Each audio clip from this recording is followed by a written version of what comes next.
전 자연과학대 학장 되라고 생각을 안 했는데요. 우연히 그렇게 됐습니다. 자연학과 서울대학에 관악으로 옮겨가기도 했습니다. 근데 그때 이제 안에 물리대가 셋으로 갈라질 것이다. 인문, 사회, 자연. 그 경우에 자연과학대는 아무 시설도 없어요. 그래서 AID 미국 대사관에 AID 담당관을 제가 찾아갔습니다. 서울대학 좀 도와달라. 그런 차관 사업인데 제가 주도를 했었죠. 마침 부산에 이제 일이 있어가지고 출장 중에 신보니까 크게 서울대학에 인문, 자연, 사회대학 갈라지는데 자연과학대 학장에 조화목에다 신문이 났어요. 근데 난 전혀 생각도 않고 있는데 총장한테 전화를 드렸죠. 아니 무급조교를 쓰더라도 본인의 뜻을 물어보고 쓴 건데 아무래도 학장직을 맡으면서 본인 뜻도 안 물어보고 막 쓴다거든요. 오늘 이제 다른 시간 드릴 일은 없습니다. 이제 지금부터는 이제 톡 콘서트를 진행하도록 하겠습니다. 총장님의 일생을 보면 1928년에 태어나셨기 때문에 사실은 일본 제국의 식민지 시대입니다. 그래가지고 해방이 됐을 때는 이미 1945년이면은 연세가 고등학교 졸업을 중학교 4학년. 중학교 4학년. 그 시절에 6년제죠. 중학교 6년제. 네, 그때는 4학년제. 4년제. 네, 중학교 4학년. 중학교 4년제에 중학교 4년을 거기까지 사셨거든요. 그리고 나서 이제 1945년에 해방이 되고 이제 대학을 들어가시게 됐는데 그때까지의 삶이 지금 우리는 다 자기 돈 내고 여행 가도 찾아보기 힘들 정도로 여러 군데 사셨잖아요. 판사이셨던 아버님이 계시던 해주의 그렇죠. 재령에서 그래서 태어나셔가지고 재령에서 낳고 나셔가지고 그 말씀을 좀 걸어오신 말씀. 재령에서 낳고 황해도 재령에서 낳죠. 그 다음에 평양에 초등학교 1학년 들어가고 그 다음에 이제 전라도 순천에 가가지고 5학년까지 다녔고 그 다음에 이제 선생님께서 그 다 공직 그만두시고 황해도 해주로 할머니 계신데 그 같이 합쳤습니다. 그래서 황해도 해주에서 한 5년인가 살았어요. 해방될 때 이제 황해도 해주에서 맞이했습니다. 그러고 나서 그 뒤에 그 다음에 2월 달에 탈북을 한 거죠. 가족들 네. 다 데리고 아. 서울로 내려왔습니다. 네. 그래 본래 고향은 대전이죠. 예. 네. 그래서 대전에서 4년제 대전중학을 졸업하시고 이제 서울대학교 그 당시 경성대학 처음에는 뭐 그랬죠. 예과에 들어가셨는데 첫 번째 질문입니다. 첫 번째 질문은 아버님께서 판사를 하셨고 또 우리나라의 법무부 장관과 2대 대법원장을 지내신 조용자 순자시거든요. 그러면 보통 같으면 법과대학 가서 편하게 먹고 살면 되는데 왜 아버님과는 전혀 다른 분야의 서울대학의 예과에 가셔가지고 생물과로 진학을 하셨는지가 첫 번째 질문입니다. 전 집에 그 어른들께서 저보고 의사가 되라고 그러더라고요. 의사가 되면은 뭐 세상이 아무리 바뀌어도 먹고 사는 문제는 해결되지 않겠냐. 근데 저는 의사가 정말 싫었어요. 근데 중학교 4학년 끝내고 이제 물리대 예과를 지원을 해가지고 근데 예과 2년 과정을 마치고 나서 학과를 선택하는데 전 원래 화학을 하고 싶었거든요. 근데 예과생 200명 가운데 한 90명이 화학과를 가요. 그래서 아이고 도저히 그 90명 모은데서는 화학을 할 수가 없겠구나. 근데 보니까 생물학과에 15명밖에 안 오더라고. 근데 생물학과는 신설학과예요. 그래서 내가 생물학과를 택했죠. 근데 생물학과를 택하고 보니까 학생 실험은 혐의대 3대밖에 없어요. 아무것도 없는 실험은. 그러나 뭐 어쩔 수 없는 거죠. 그래서 집에 가서 의사 만든 학과 선택했습니다 그랬다고. 그래서 생물학과를 했더니 너 그거 해가지고 나중에 뭘 먹고 살려고 그러냐. 어쨌든 뭐 주어진 운명이죠. 뭐 굶으면 굶는 거고 밭은 밭하는 거고. 근데 지금 와서 생각할 때 내 생물학과 정말로 잘 선택했다고 생각을 해요. 근데 그걸 했게 오늘날도 국제백신연구소 하면서 그게. 그때 그러니까 생물학은 한국에서는 거의 불모지고 이제 화학은 인기학과였다는 말씀인데, 근데 그 말씀은 그 당시 서울대학교 생물학과에 입학은 하셨지만 공부할 여건은 거의 안 됐을 거 아닙니까? 어떻게 공부하셨어요? 그 뭐 아까 말씀드린 혐의형, 학생용, 실험, 혐의형 3대밖에 없는데 그것도 나중에 도록을 맞아가지고 동대문생가 또 찾아왔어요. 뭐 어쨌든 형편없는 생물학과였다고. 그러나 결국은 뭐 아무 시설이 없으니까 종이하고 연필을 가지고 이제 할 수 있는 연구 우선 시작을 하자. 그래서 우선은 인류 유전학, 우리 한국 사람들의 유전, 그 부모들 이제서 유전에 대한 걸 일단 해보고 집단 유전학에 대한 것도 관심이 있었고. 근데 아무리 안 될 것 같아서 출생 성비에 대한 얘기를. 출생 성비는 뭔 거니? 여아 100명 출생에 남아는 몇을 하냐. 그런데 영국에 오는 학자가 한국 사람은 여아 100명에 남아 113, 113사람을 한다. 세계에서 가장 높은 남아 출생률, 출생 성비가 제일 높다. 발표가 됐더라고. 그 다음에 또 일본 학자인데 서울대학, 경성의과대학 내과 교수가 그 양반도 했는데 그건 100대 100으로 세계에서 가장 낮다고 발표했어요. 그래서 나는 그걸 어느 쪽이 맞는지 밝혀보고 싶었죠. 그래서 결국 뭐 시설도 까먹도 없다니까 종이하고 연필만 가지고 있는 시이 뭐냐 해서 출생 성비에 대한 한 3년 동안 열심히 했습니다. 뭐 제주도, 강원도, 뭐 어디 흑산도 뭐 할 거 없이 다니면서 부모들, 그 아주머니들, 주부들 만나가지고 남아 이와 출생에 대한 걸 쭉 해요. 근데 내가 얻은 게 110이에요. 100에 10, 110. 근데 나는 어떤 뭐 주어진 그거밖에 안 되긴 그렇지만은 사실은 세계에 가까운 출생을 가지고 있을 것이다.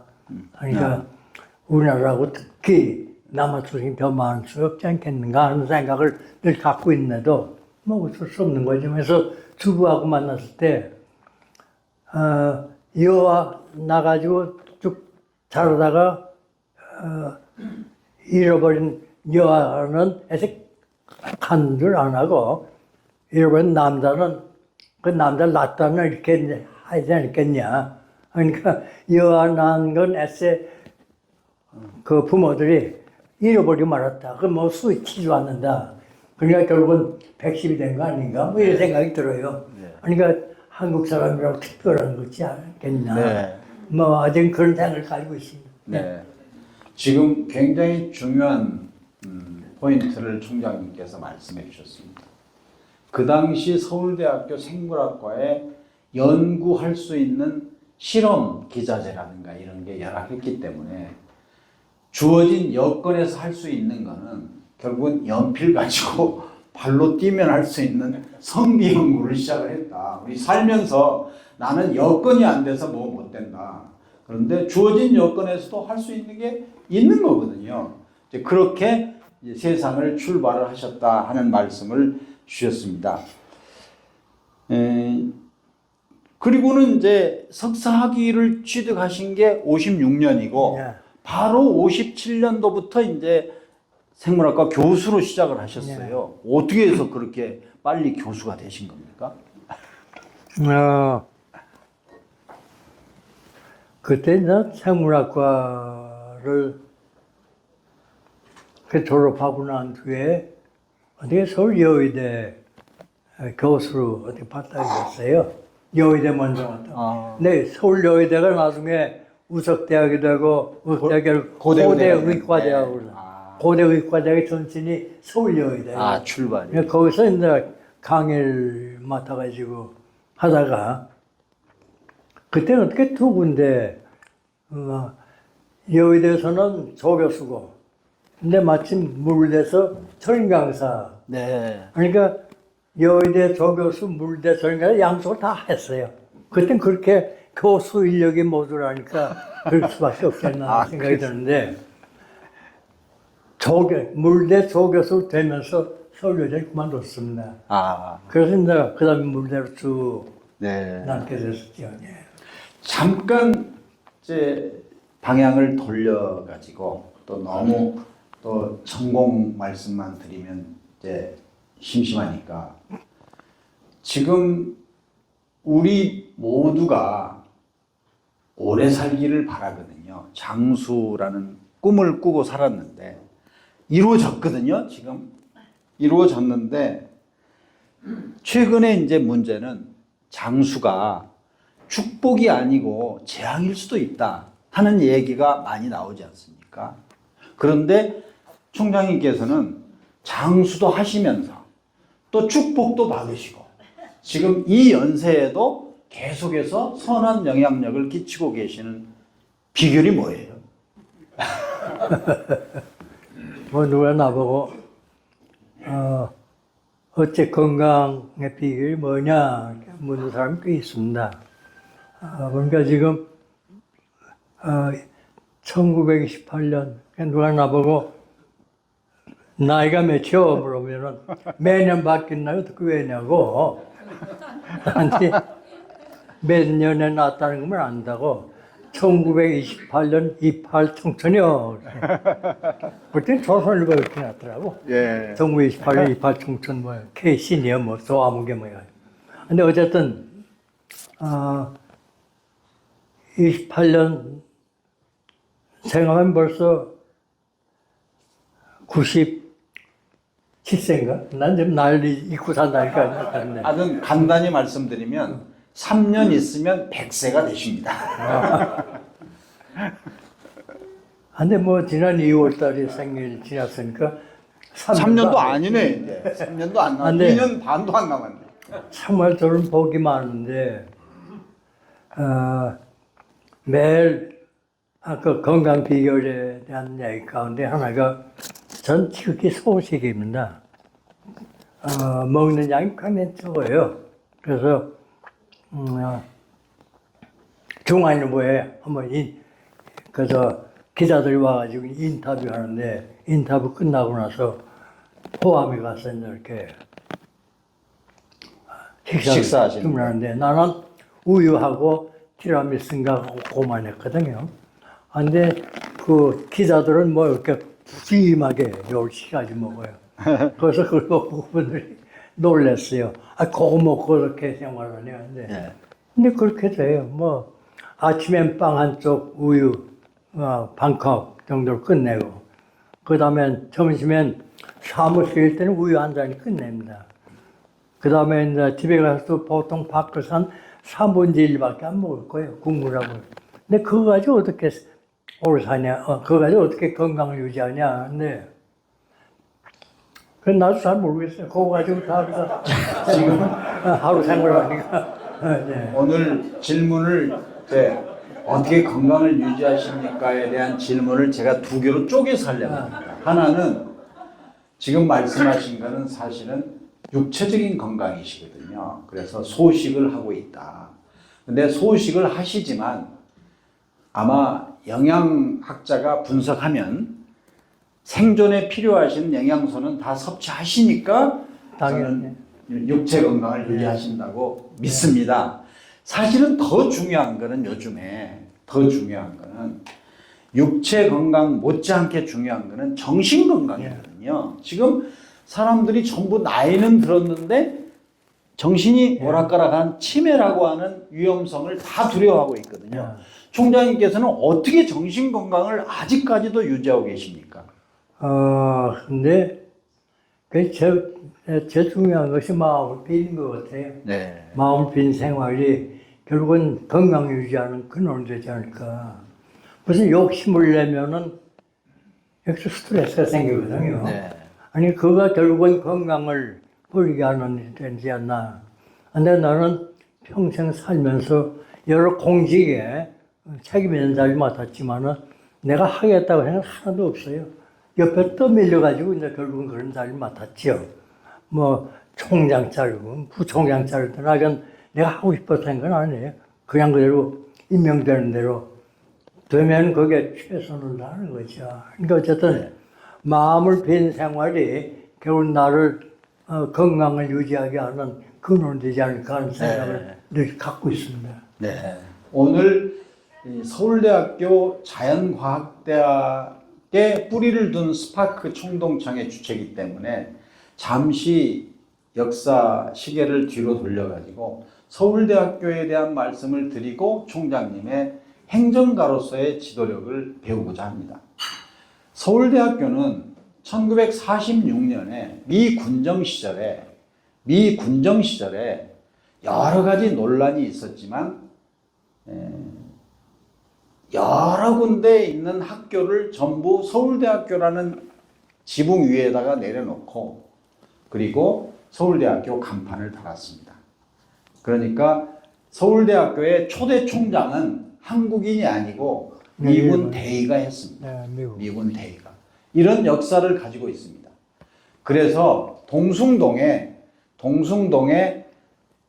경성제국대학 시절에 있던 그 캠퍼스에 서울대학교 물리과대학이라고 하는 게 이제 시작을 했습니다. 물리과대학이라고 하는 것은 자연과학을 하는 것과 사회과학을 하는 곳을 함께 합해서 물리과대학이라고 그랬습니다. 그래서 그 물리과대학이 관악산으로 옮기면서 최초로 문자는 인문대학과 사회과학대학의 일부가 됐고 이자는 자연과학대학이 된 거거든요. 그런데 그 물리과대학 시절에 학생 데모가 극성을 부리던 그 70년대에 생물학과 교수인 조항규 교수님을 학생 데모를 막는 학생과장으로 임용을 하게 됩니다. 어떻게 돼서 학생과장이 되셨고 어떻게 돼서 임기를 마치게 되셨어요? 그건 난 잘 모르겠어요. 저 물리과대학 데모하는 학생들은 다 문학부 학생들입니다. 그래서 내내 문학부 교수가 학생과장을 맡았어요. 내 하루는 정치학과 민병태 학장이 난 실험실에 한참 실험을 하고 있는데 저를 불러요.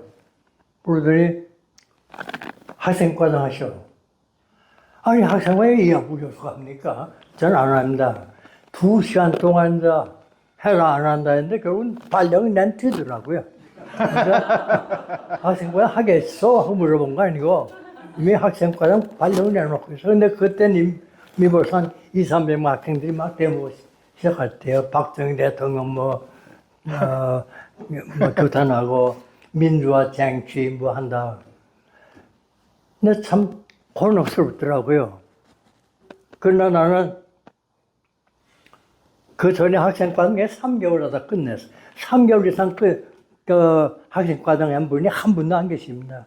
그래서 나도 그래도 한 3개월 하겠거니 하고서 어쩔 수 없이 맡았죠. 그래서 그 발령행 받아가지고 사회부터 앞에서 아주 한 200명 학생이 데모를 한참 하더라고. 그래서 내가 뛰어가면서 야 나도 같이 하자. 그래서 이제 한참 학생들 같이 어울렸지요. 그러고 나서 철저히 학생 보호를 했습니다. 뭐 동대문서에서 학생 잡으러 오면 숨겨놓죠. 하다못해 집에 데리고 와서 재와서 보내기도 하고 그랬어요. 그 학생들 완전히 보호하니까 학생들 날 믿어요. 내가 하는 얘기 다 믿더라고. 네.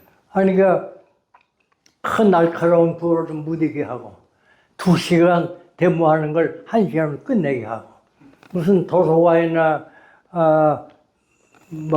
교실 강의실에 들어가서 철야 농성하는 거 좀 자제하도록 하게 하고 그러니까 그걸 매번 들어준 건 아니지만 가끔 들어줘요. 그러니까 학생들이 내가 자기네들 보호한다 하는 걸 아니까 그래도 좀 들어주더라고요. 네. 그러니까 결국 2년을 학생과장 했어요. 2년 학생과장. 임기를 다 채우신 거죠? 임기를 마쳤죠. 가서 이제 다음 학생과장 하려고 했더니 더 하셔. 더 시키면 저 서울대 그만두겠습니다. 그래서 학생과장 풀려났습니다. 그러니까 그 뒤에 학생과장 3개월 못했어요. 이게 그때 학생들이 손학규니 유인태니 뭐 하여간 뭐 쟁쟁한 거 지금 현대 국가몰로 역할을 하는 친구들도 거의 전부 학생과장 학생 운동학생인데 그때부터 오늘까지도 스승의 날 되면 꼭 저희 점심을 대접했습니다. 그게 벌써 몇 년입니까? 한 50년 가까이 되겠죠. 그렇죠. 뭐 그만큼 학생들하고 사이에 이렇게 근데 그건 학생은 저의 자산입니다. 그 생물학만 하고 있으면 내가 어떻게 그 넓은 분야의 사람들 인력을 알겠어요. 그러니까 그 친구들은 지금 저를 봐서는 큰 자산이 그렇게 아직까지 생각하고 있습니다. 오늘 총장님께 배우는 이제 소통의 그 위력입니다. 물리과대학에 그러니까 사회과학을 또는 인문학을 하는 이 분야와 자연과학을 하는 이가 함께 섞여 있는 데에서 생물학과 교수이신 조환규 교수님을 학생과장으로 또 데모는 주로 문자 돌리면서 데모를 많이 하는데 그렇게 했을 때 저는 조환규 총장님의 행정가로서의 그릇이 나타났다고 생각을 합니다. 그게 뭐냐? 학생들의 입장에서 들어준 거죠. 학생들과 소통을 하신 거죠.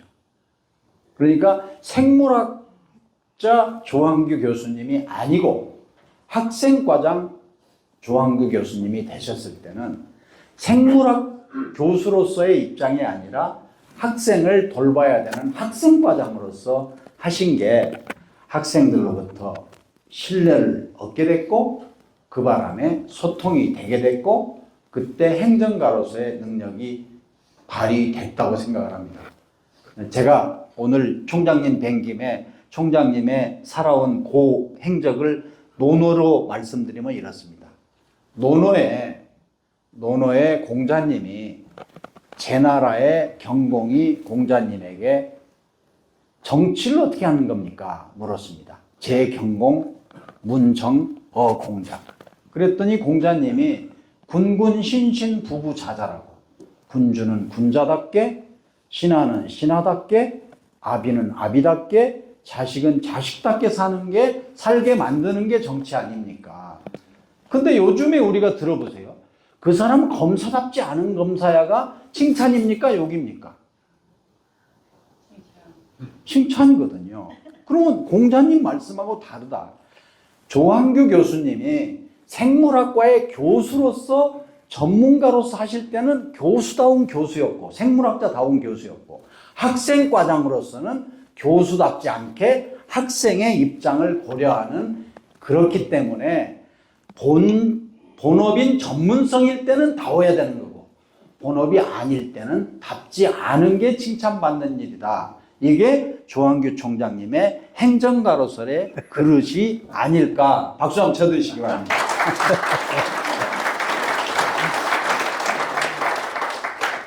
사실 근데 가장 좋았던 순간은 언제세요? 가장 아쉬웠던 순간은 언제세요? 사시면서. 질문 나온 거 제가 대신하고 있는 겁니다. 저는 그동안 연구를 쭉 해봤습니다. 연구 생활을 하는데, 갑자기 나한테 보직을 자꾸 맡게 돼요. 그러니까 보직을 맡아도 학장을 할 때도 이제 그런 연구를 하는데, 이게 부총장, 그때 당시 부총장은 본직이 돼가지고 사표를 내야 됩니다. 교수를 사표 내시고. 예. 고병희 총장이 날 부르더니 사표 내셔. 왜 내 사표 냅니까? 지금 50대 초인데, 아직도 65세까지 있었는데 왜 내 사표 냅니까? 안 합니다. 왜 사표 내는 뜻을 내가 알지요. 날 부총장 시키겠다는 얘기예요. 근데 어쨌든 저를 교육부까지 데리고 가더라고. 교육부 장관 만나서 저 부총장 발령받으러 온 거 아니고요. 부총장 할 수 없다는 말씀 드려 왔습니다. 근데 이제 나간 말이죠. 네. 그래서 내가 학장처럼 부총장도 본직으로 만드셔 그랬다고. 본직이 아니고. 본직이면은 그 본직이 그때 부총장이 임기 2년이에요. 2년에서 총장은 임기 4년인데 부총장 임기 2년이에요. 2년 동안 총장 눈치 보다가 그 다음에 이제 2년 더 하고 그러고 나서 그 교수자를 끝내야 되거든요. 네. 그런 억울한 데가 있어요. 근데 일단 교육부 장관이 아니 다른 부총장은 그런 얘기 안 했는데 그래요. 그래서 그 부총장 하다가 이제 그 다음에 총장 승계하거나 하다못해 지방군립대학 총장으로 가니까 그분들은 그것이 목적이고 나는 65세 정년 퇴직하는 거 목적이니까 안 한다고 합니다. 그래서 결국은 보직으로 만드는 걸 대학법을 바꿨어요. 바꿔가지고 국무회에서 통과시키고 그 다음에 국회 올렸죠. 근데 그 외에 박정희 대통령 시해 사건이 나가지고 국회가 다 해산해버리고 말았어요. 그러니까 나는 그저 부총장 본직으로 된 채로 그냥 그대로 지나간 거예요. 그래서 그 다음에 3월 달에 학생 데모가 심할 때죠. 전두환 장군이 막 부상하면서 데모 심할 때인데 고병희 총장이 나보고 교배소 들어오라고 그래요. 그랬더니 나보고 사표 내래. 나도 사표 내죠. 그러니까 사표 아마 내라고 했을 겁니다. 총장, 부총장 다 사표 내라고 했을 거예요. 근데 내가 사표 안 낸다면 좀 곤혹스러운 거가 뭔 거니? 다음 총장은 권혁, 그 의과대학의 권혁 선생이 총장질 맡아봤거든요. 근데 권혁 교수하고는 우리 내 전강생 때부터 같이 연구를 하고 해서 가까워요. 근데 그분 보고 내가 한 달 후에 사표 내겠습니다 그랬다고. 그러니 관악 캠퍼스는 처음 오시니까 동승동에 의과대학에만 계셨지 관악 캠퍼스 생전 잘 모르거든요. 그래서 한 달 동안 오리엔테이션 해드리고 나 사표 내겠습니다. 그래서 이제 뭐 기획실장 누가 좋고 교무처장은 누가 좋고 무슨 처장은 누가 좋고 어떻게 됐고 뭐 이제 관악 캠퍼스의 생리에 대한 걸 설명 쭉 해드리고 사표를 냈죠. 사표를 받으시더라고. 그래서 사표를 내고 그 다음 실직자가 된 겁니다. 2달 동안 그냥 뭐 집에 내 실험실 있었으니까 실험실에 왔다 갔다 하긴 했지만은 근데 뭐 무직이죠. 근데 그 뒤에 2달 후에 권혁 총장이 나보고 교수 발령에서 서울 만들어내시오 그래요. 그래서 이만한 서울 또 만들어가지고 2번째 서울대 교수가 됐습니다. 그때가 가장 기쁘셨을 때. 글쎄, 그러니까 우리는 그냥 서울대학교 57년에 교수 되셔가지고 쭉 계신 줄 알았더니 한번 사표 내셨다가 다시 또 재임용 되신. 그러면 재임을 3번 받았어요.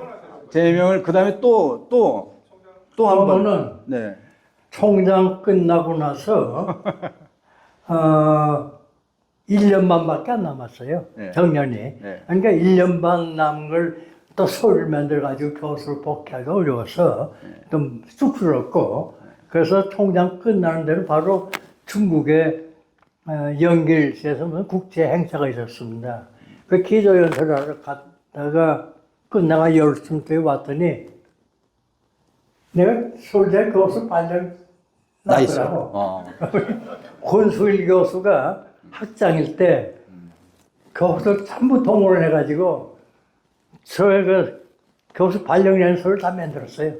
그러니까 내가 나오는 게 물론 교수로 돼 있더라고. 네. 그러니까 세 번째 서울대 교수를 아마 이건 역사. 진짜 이 박수 한번 쳐드려야 되겠다. 1928년 2월 생이시기 때문에 1993년 8월 말이면은 정년이 끝나는데 총장 끝난 게 1991년이거든요. 87년. 그러니까 정년이 불과 2년도 안 남았는데 학교에서 또 배려를 해서 총장님을 그 당시 자연과학대학 교수로 세 번째로 임용이 되셨다.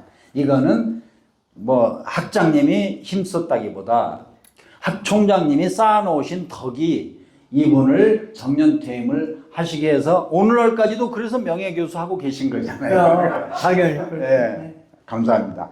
인생을 사시면서 가장 크게 가치를 두고 계신 거는 무엇인지요? 뭐 저는 다른 욕심이 없이 그냥 외골수로 저 오늘까지 이제 왔으니까 누가 뭐 뒤에서 저 사람은 이렇쿵저렇쿵 말은 안 할 겁니다. 그래서 올곧게 살아온 곳에서 저는 가장 값진 제 걸음길이라고 생각, 또 누구에게도 그렇게 얘기할 수가 있습니다. 뭐 그것은 가장 큰 보람이죠. 네. 혹시 평생 사시면서 힘든 순간에 붙잡아준 무슨 한 문장이 혹시 소개해 주실 게 있습니다. 평생 사시면서 힘들 때 내가 이걸 읽으면서 위안을 받은 혹시 문장이나 하나 소개해 주시면 어떠십니까? 참 제가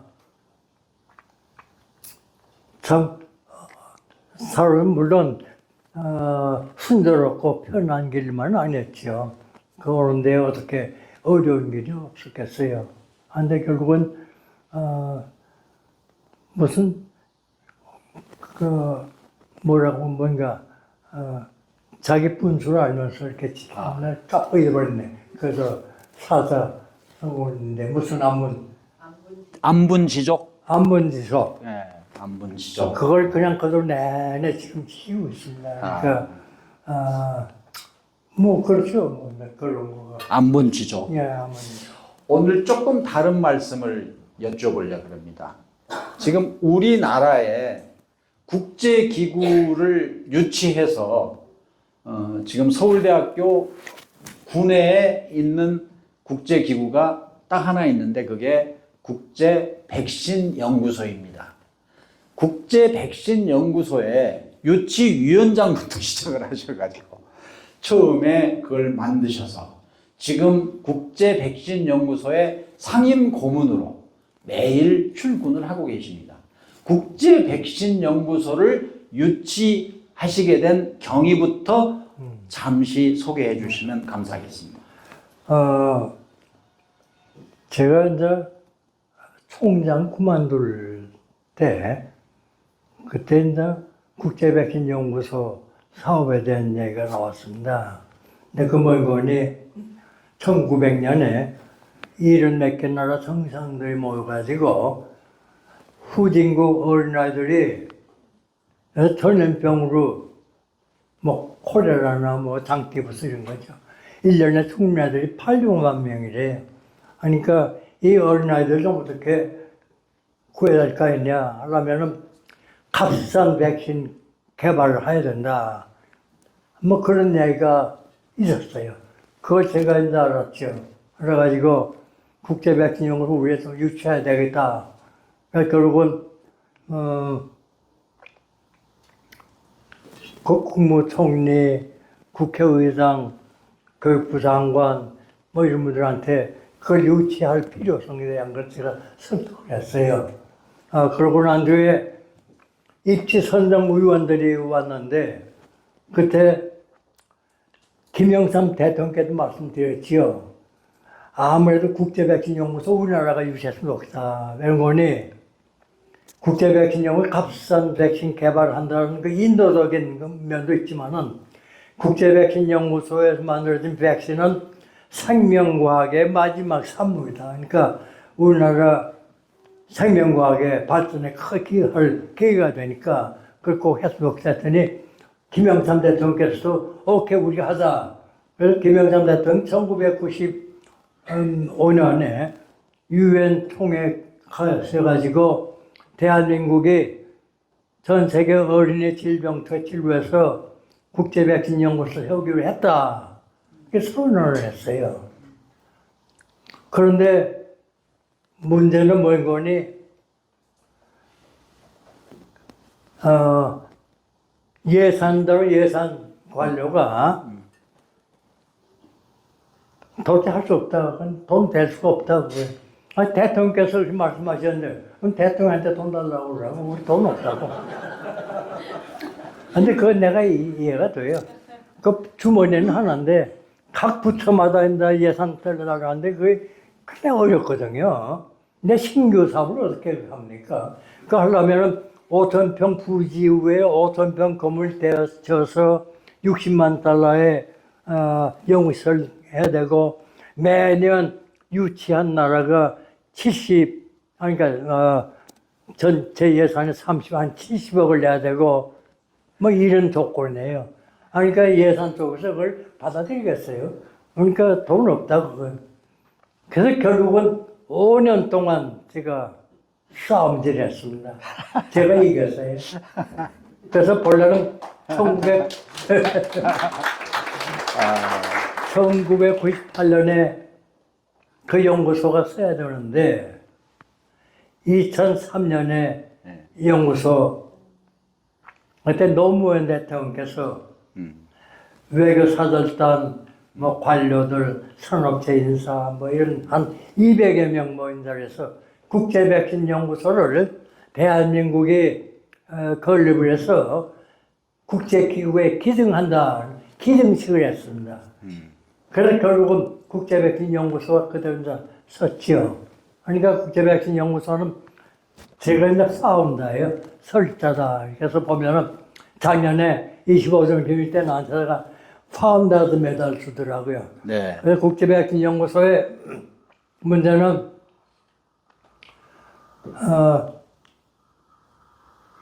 200억 그때 당시에 200억 가운데 70억은 정부가 내야지 130억은 후원금을 모아야 됩니다. 그래서 제가 후원의 이사장을 맡았어요. 그래가지고 이제 우연히 빌 게이츠하고 손대게 돼가지고 빌 게이츠가 한 20년 사이에 1억 5천만 불 냈습니다. 그리고 이제 정부가 매년 얼마씩 내고 또 우리가 후원금을 모아서 메꾸기도 하고 그래서 결국은 3년 전에 2,000원짜리 경구용 코로나 백신 개발에 성공을 했어요. 박수영 선생님. 대단합니다. 그런데 값싼 백신과 제약회사에서는 관심이 없어요. 제약회사가 모두가 다 그 고개 돌리고 있죠. 근데 마침 그때 그 하게 된 이유는 인도에 샨타라고 하는 제약회사가 있는데 여기서 값싼 백신 개발하면 자기네가 생산하겠다 해서 한 건데 샨타가 포기를 했어요. 근데 포기했는데 2,000원짜리 개발하는 데 성공했는데 어떡하냐. 근데 마침 제가 아는 후배, 제자, 벤치하는 친구한테 좀 해봐라 했더니 알겠습니다. 그 춘천에다가 저 큰 공장을 세워가지고 엊그제 1억 명분의 백신 개발 생산했습니다. 네. 기념 행사를 했어요. 하여간 그런데 그 개발은 했는데 그럼 무슨 돈으로 공부하냐? 내가 마침 관계가 온 국제 로탈 클럽에 총재한테 얘기를 했더니 우리가 하자 하면서 그동안에 비축했던 20만 불을 풀어가지고 2,000원짜리 코로나 백신을 네팔이니 인도를 쭉 공급을 했어요. 근데 지금 또 20만 불 토성 중에 있습니다. 네. 근데 그런 연구를 국제 백신 연구소 하는데 이거 우리나라 유일한 연구소, 그러니까 국제기구입니다. 네. 그래서 한국 후원에 마침 그때 김대중 대통령 내분 저를 아까님 도와줬어요. 그때 대통령 왔을 때 용모임 만나고 이희호 여사 만나 뵙고 국제백신연구소 명예회장도 맡아오세요. 그랬더니 통장께서 부탁하는데 당연히 해드려야죠. 그래서 명예회장 돼가지고 그다음부터 내내 용모임이 명예회장이고 아. 이번 7월 31일은 또 현재 이재명 영신자 김모지 네. 그 용부인 초대 행사를 하도록 됐습니다. 아. 아니, 그런 거 국제백신 연구소가 이렇게 쭉 발전해 오는 과정에 지금 국제백신 연구소 사무총장이 한국계 미국 사람인데 이승환 박사하고 같이 독립운동하다가 1905년에 미국으로 유명한 김아묵의 손자예요. 근데 이분 제롬 김인데 이분이 어떻게 열심인지요. 그래서 그동안에 프랑스에 브랜치를 만들고 남미에 브랜치를 만들고 그래서 한국에 이제 국제백신연구에 본부가 돼 있고 네.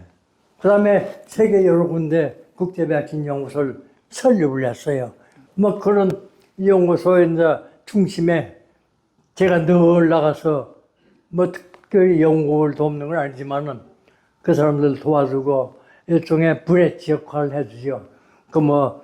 총리가 바뀌면은 사무총장 데려와서 총리 소개하고 하고 뭐 한 식으로 네. 하여간 여러 군데 브레치 역할을 제가 이제 아직까지 하고 있습니다. 네. 뭐 아직은 누가 사무실에 나간대요. 그러면 아니 아직도 나갈 사무 있습니까?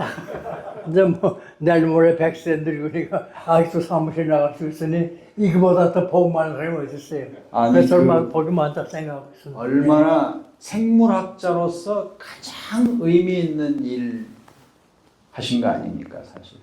후진국에 있는 어린이들이 약이 없어가지고 어려서 죽게 돼 있는 그 어린이들을 위해서 값싼 백신을 만들어서 공급하겠다는 그 국제 백신 연구소의 헤드쿼터가 서울대학교 군에 우리나라 서울대학교 군에 있게 만들고 거기에 오늘 또 매일 출근하시면서 국제 백신 연구소의 운영을 돕고 계신다는 게 정말 이거는 우리 총장님의 본연의 전문인 생물학을 바탕으로 해가지고 멋진 일을 하셨고 또 행정가로서의 능력을 최대한 발휘하신 겁니다. 박수 한번 쳐드리시고요. 네, 제가 오늘 우리 총장님께 배운 자연과학대학과의 관계에서 총장님께 배운 지혜는 1975년 3월 1일 자연과학대학 학장이 되신 이후에 교수 공채 제도를 하셨다는 것. 그러니까 열린 마음으로 누구에게나 능력 있는 사람에게는 기회를 주는 그런 제도를 만드셨다는 게 저는 오늘날 자연과학대학의 위상을 만드는데 크게 기여하지 않았나 이런 생각을 해봅니다. 자연과학대학이 개설한 스파크의 총동창에 오늘 선착순으로 지원해서 온 우리 청중들에게 우리 총장님께서 마무리 말씀 겸해서 어드바이스를 해 주시는 걸 듣고 싶습니다. 저는 뭐 지금까지 과학자로서 아직까지 살아오고 있습니다. 그러니까 뭘 봐도 과학적인 측면에서 그걸 이제 해결하고 또 이해를 하려고 하고 그러니까 그 뭐 억지로 뭐 이렇게 갖다 붙인 거 아니고 그건 이래서 그렇게 됐구나 이제 이런 생각으로 과학적인 것 중에서 아마 여생도 그렇게 살 생각을 하고 있습니다. 모르겠어요. 이제 앞으로 몇 년 더 살는지 모르겠지만은 그 사는 한 제가 이런 건강을 유지하고 그러니까 한마디 제가 아까 얘기한 건강의 비결이 뭐냐는데 하나 운동이에요. 운동인데 뭐 어제도 그랬죠. 10,000보를 걷습니다. 하루에 이제 걷는 걸수가 10,000보예요. 그래서 그 누가 나보고 그 참 오래 살려고 무단히 노력하는구만. 그래서 제가 오래 살려고 하는 거 아니고 9988 234 그가 내 목적이다. 그러니까 어차피 다 이제 잘 눕게 되는데 누울 때는 누워서 2달, 3개월 그 가족들 오래 가지 않고 그저 누워서 한 섭섭하지 않게 가족들하고 얘기하다 2, 3일 후에 눈 감는 거 그걸 내가 목적이다 하는 얘기를 하고 있습니다. 그래서 네. 뭐 앞으로도 그걸 목표로 살 거예요. 어쨌든 인명은 제한이라 뭐라고 자신할 수는 없지만 아직은 매일 걷는 걸수가 100보, 10,000보 네. 뭐 그렇게 살고 있습니다. 네, 오늘 제가 총장님께 배우고 싶었던 거를 요약하면 이렇습니다. 1960년에 52세이던 평균 수명이 2024년인 작년 84세가 됐습니다. 그러니까 60년 동안에 52에서 84세로 32살이 늘어났습니다. 평균 수명이 늘어났다 그랬지 건강 수명이 늘어났다고는 하지 않았습니다. 건강 수명은 거의 늘지 않습니다. 그러니까 늘어나긴 늘어났지만 병치레하면서 사는 시간이 더 늘어났습니다. 그래서 오늘 총장님을 뵈면 어떻게 하면 총장님처럼 평균 수명도 늘어난 데 비례해서 건강 수명도 늘리면서 이렇게 살 수 있을까 하는 것을 먼저 배우고 싶었습니다. 두 번째는 건강 수명 중에 신체 건강 못지않게 더 중요한 정신 건강을 유지할 수 있을까 하는 것을 배우고 싶었습니다. 그런데 오늘 비결을 다 말씀하셨습니다. 앞에 육체 건강은 소식하고 정기적인 운동을 하고 그거를 10,000보 걷기를 실천하시고 정신 건강에서 제일 중요한 것은 무엇보다도 마음을 비우는 거다. 욕심을 버리는 거다. 저는 거기에서 총장님께서 직접 말씀하시지 않았지만 제가 들은 두 번째 건강에 대한 답은 역시 내가 살아있는 동안에 내 자신을 위해서가 아니라 남을 위해서 선한 일을 하는 데서 보람을 느끼시는 게 건강 비결이 아닐까. 그런 지혜를 오늘 배우는 기회가 됐습니다.